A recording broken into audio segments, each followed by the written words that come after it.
तर ह्या 3 टर्म थोडा एक्सप्लेन करू सांगू शकता का तुम्ही? सायकोलॉजिस्ट, सायकॅट्रिस्ट आणि जे नवीन लाईफ कोच अशी टर्म आहे का तयार केली असेल? हां, तर सायकॅट्रिस्ट हे MBBS होऊन नंतर MD झालेले डॉक्टर्स असतात. ओके. त्यांना ब्रेन मधले जे काही केमिकल्स कमी होतात, जास्त होतात, अॅनाटॉमी, फिजिओलॉजी हे सगळं माहिती असतं, कळत असतं. त्याच्यामुळे ते तुम्हाला औषधं प्रिस्क्राईब करू शकतात.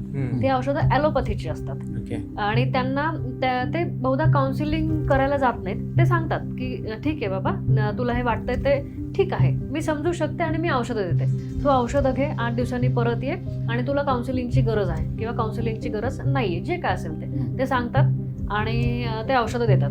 ही झाली. त्यांचं काम हे की तुमच्या मेंदूमध्ये जे काही रसायनं कमी जास्त झालेली असतात, डोपामाइन आहे, सिरोटोनिन आहे, ऑक्सिटोसिन आहे, जे अजून जे काही हॉर्मोन्स आहेत ते. पण आता जे हॉर्मोन्स तुमच्या शरीरामध्ये किंवा न्यूरोट्रान्समिटर जे नॉर्मल झालेले आहेत, तर त्यांचा वापर करून कसं विचार करायचा आहे हे सांगणारं आणि तुमच्या विचारांना थोडीफार शिस्त लावणारं, तुम्हाला रॅशनॅलिटीकडे घेऊन जाणारा माणूस म्हणजे सायकोथेरपिस्ट किंवा सायकोलॉजिस्ट. परत अजून ते सायकोथेरपिस्ट हा तुम्हाला ट्रीट करतो, थेरपी देतो, आणि सायकोलॉजिस्ट हा तुमच्या वागण्या बोलण्याचा विचारांचा अभ्यास करतो. सायकोलॉजिस्ट म्हणजे शक्यतो थोडं सायंटिस्टकडे किंवा अभ्यास करण्याकडे कल असतो.